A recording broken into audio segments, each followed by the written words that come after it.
Hey folks, and welcome back. Today we are diving into one of the most mysterious and well-documented alien abduction stories in American history. The Betty and Barney Hill abduction case. Oh, absolutely. It's a really foundational case, isn't it? Made a lot of people think twice about what might be out there. It really did. And, to get the full picture, you need to understand who Betty and Barney Hill were. These weren't just like random people. No, not at all. They were living in New Hampshire. This was 1961.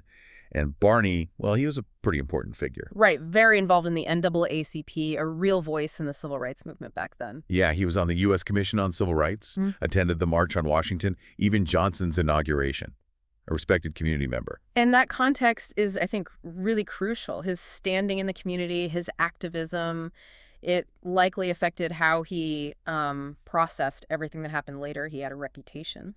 Definitely something to keep in mind. So, okay, let's set the scene. It's September 19th, 1961. Yep. Betty and Barney, they're driving home. They'd been on vacation up in Montreal and Niagara Falls. Right, driving back to New Hampshire. Exactly, on Route 3, through the White Mountains. It's late at night, pretty remote area. And that's when they saw something. The first sighting. This is where, a normal drive home suddenly becomes something else entirely. They spotted this multicolored light, an object in the sky. Barney's first thought, just an airplane? The logical explanation initially. But then it started getting closer, like noticeably closer, and behaving strangely. So they actually pulled the car over. Pulled over to watch it. Curiosity, maybe a bit of unease setting in. I'd imagine so. Barney gets out the binoculars for a better look. And what did he see? Well, definitely not a plane. He described this large, sort of disc-shaped craft, hovering, maybe a few hundred feet up. Hovering and silent. Completely silent. And incredibly bright. But the real kicker, he saw a row of curved windows. Windows on the craft. Yeah. And he said he could see figures inside, moving around, looking back at him. Wow. Okay, that must have been intense. Seeing occupants. Oh, absolutely. He was terrified.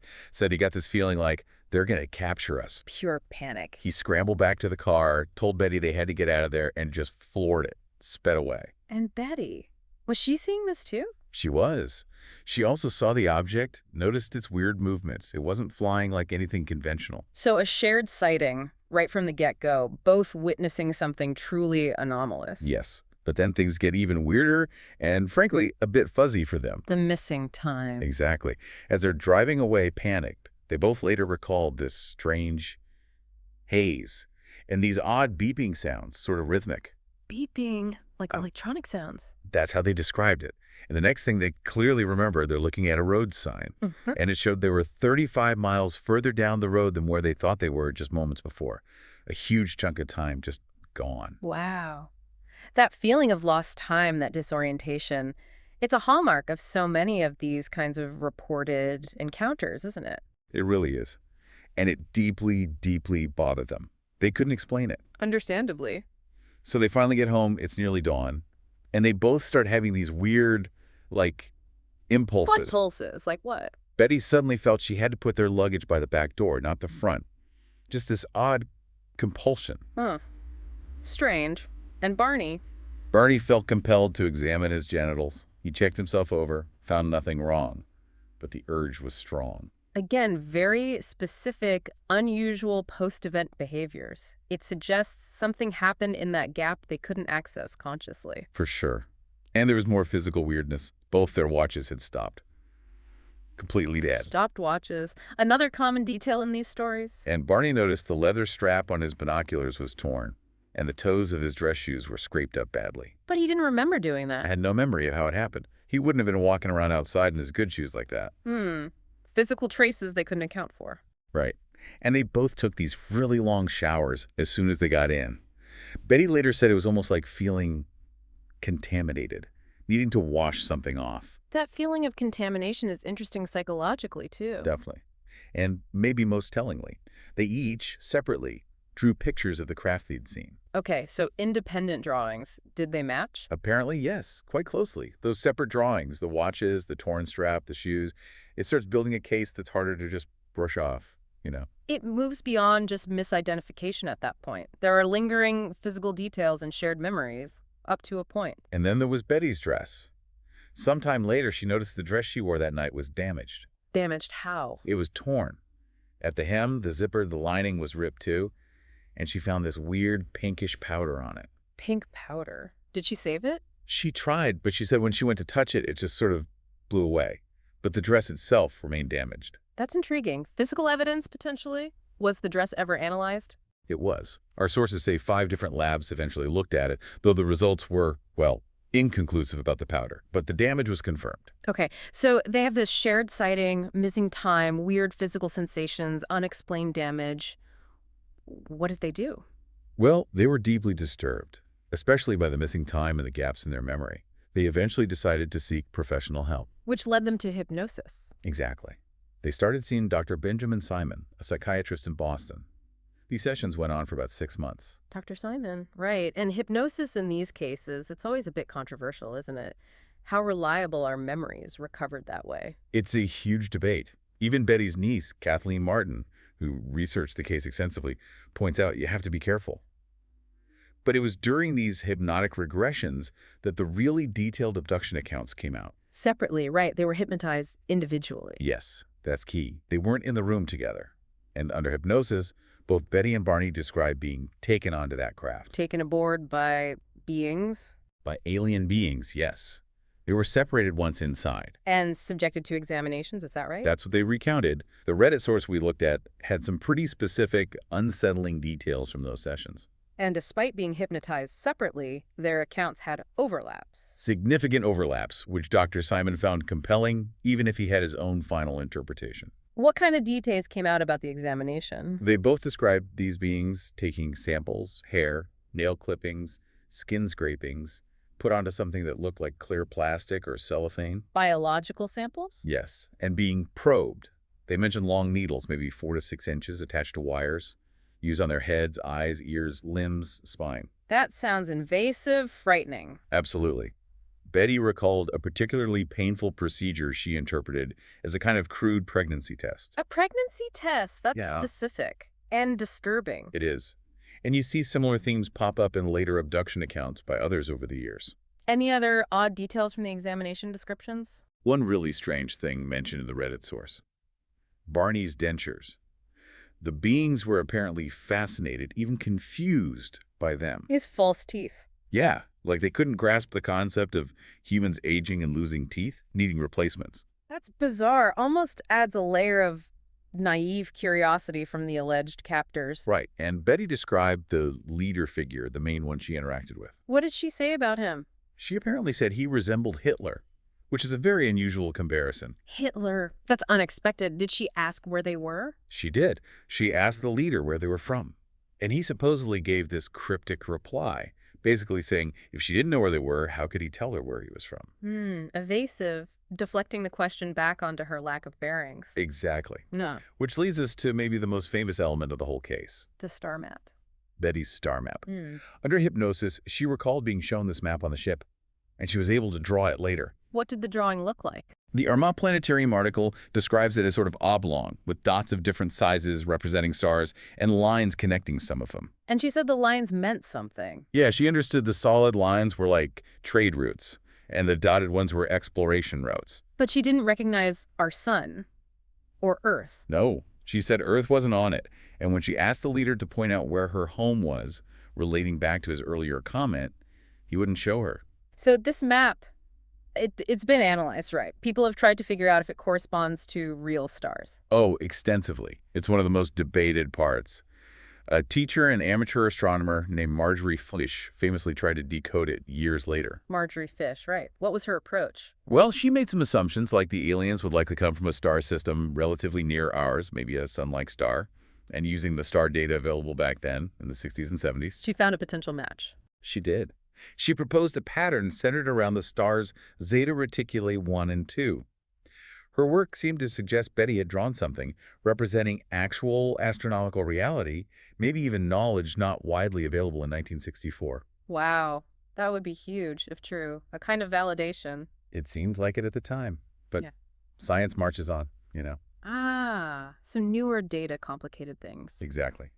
As the Armagh Planetarium source points out, later star catalogs, especially from the Hipparcos satellite mission, provided much more accurate data. And what did that data show?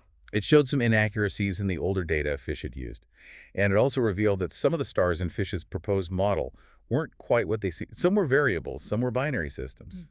Maybe not the best candidates for Earth-like planets. So the match wasn't as perfect as it initially looked. It became much more ambiguous. The star map went from being potentially strong evidence to, well, much more controversial and uncertain. It really highlights how interpreting this stuff changes as our own knowledge evolves, doesn't it?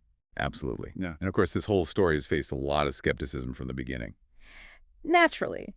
Extraordinary claims require extraordinary evidence, as they say. Right. And one major line of thinking mentioned in the Reddit source comes from psychologists like Dr. Richard McNally at Harvard. The false memory hypothesis. Basically, yeah. The idea that sincere people can develop these incredibly vivid, detailed memories of things like alien abduction, but they're not objectively real. Influenced by what? Nightmares? Sci-fi? Things like that.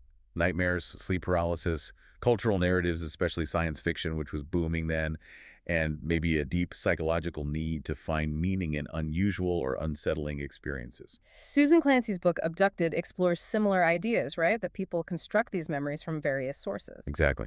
Also mentioned on Reddit, the timing is often pointed out. Did these specific kinds of abduction stories really take off after sci-fi made aliens a common trope? It's a fair question, though some argue similar stories existed before, just framed differently. Like older folklore, fairies taking people, that kind of thing. Precisely. Maybe the alien abduction narrative is just the modern dress for an older archetype of being taken by the others. That's a really interesting angle. And there was a specific potential cultural influence proposed for Barney's memories. Oh, yeah. What was that? Martin Kottmeyer suggested Barney's description of the aliens having those large wraparound eyes. Which became a classic image of Greys. Right. Kottmeyer pointed out that an episode of the TV show The Outer Limits, called the Bolero Shield, featured an alien with very similar eyes. Okay. And the timing. That episode aired just 12 days before Barney's first hypnosis session where he described those eyes. 12 days. Wow, that's suggestive, isn't it? That the imagery could have been fresh in his subconscious? It certainly offers a plausible alternative explanation for that specific detail, relying on media influence rather than direct observation. Makes sense. What other skeptical viewpoints were raised? Well, the Reddit discussion touched on things like shared delusion folie à deux, it's called. Where two people basically share the same psychosis or delusion. Exactly, or even just misinterpreting a more mundane event. Maybe they were followed that night, but by humans, and their fear and the circumstances led them to an extraterrestrial conclusion. All possibilities to consider when you don't have undeniable proof. And we have to circle back to Barney's specific context, too. The WSHU source really emphasized this. His civil rights work. Yes. Being a black man, a prominent activist in 1961 America, he was deeply worried about how this story would affect his credibility. You can imagine. Ridicule, dismissal. It could undermine everything he worked for. He believed in political action, in reform, being labeled as someone seeing aliens. That wasn't going to help the cause. He was anxious about going public. That fear and anxiety must have been immense on top of the trauma of the experience itself. And some of that anxiety seemed to subtly surface during hypnosis. Kathleen Marden's notes mention him talking about, say, being denied a motel room, wondering if it was racism. Which, sadly, was a real possibility then. Right. Or mentioning carrying a gun in the car. These details paint a picture of the background anxieties he was living with. It adds another layer to his psychological state during and after the event. Now, Dr. Simon, the psychiatrist, what was his final take? Well, professionally, he leaned towards the shared delusion idea.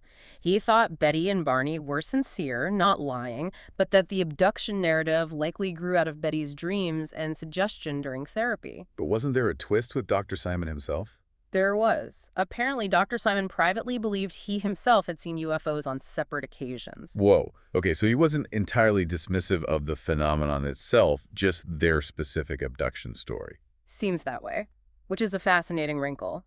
Betty's niece, Kathleen Marden, disagrees with his focus on the dream hypothesis, though. What's her perspective? She emphasizes the consistency in their conscious recall before hypnosis, the physical evidence like the dress, the details that emerge separately in the sessions. She thinks Simon downplayed those elements. So she believes their account more literally. She certainly presents a case that leans more towards a real, unexplained event. And finally, there's one more piece: potential corroboration.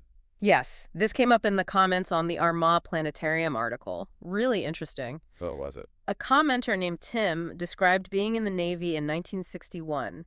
He said he and a shipmate, Glenwood Ingham, saw a very strange spacecraft on the exact same night as the Hills encounter. The same night? Where? Not far away, also in that general region of New England. He said his own sighting made him believe the Hills were telling the truth. Wow. An independent witness report from the same night, same area.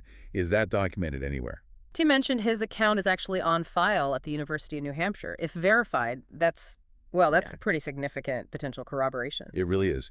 So when you put it all together, it's just such a complex, layered case. You have the initial sighting, undeniably strange, the deeply unsettling missing time. The detailed abduction accounts from hypnosis, full of bizarre specifics, but debated in terms of reliability. The star map, initially compelling, now more ambiguous with better data. The physical traces, the watches, the shoes, the dress, suggestive but not definitive proof. And then the psychological factors, the cultural context, the possibility of false memory or shared delusion. Versus the sincerity of the Hills, the consistency in parts of their story, and even this potential corroborating witness. It really remains one of the most compelling and enduring mysteries in UFO lore, doesn't it?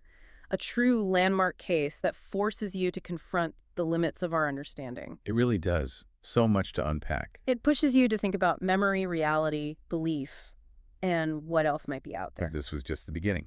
In the next episode, we'll go even deeper. See you there.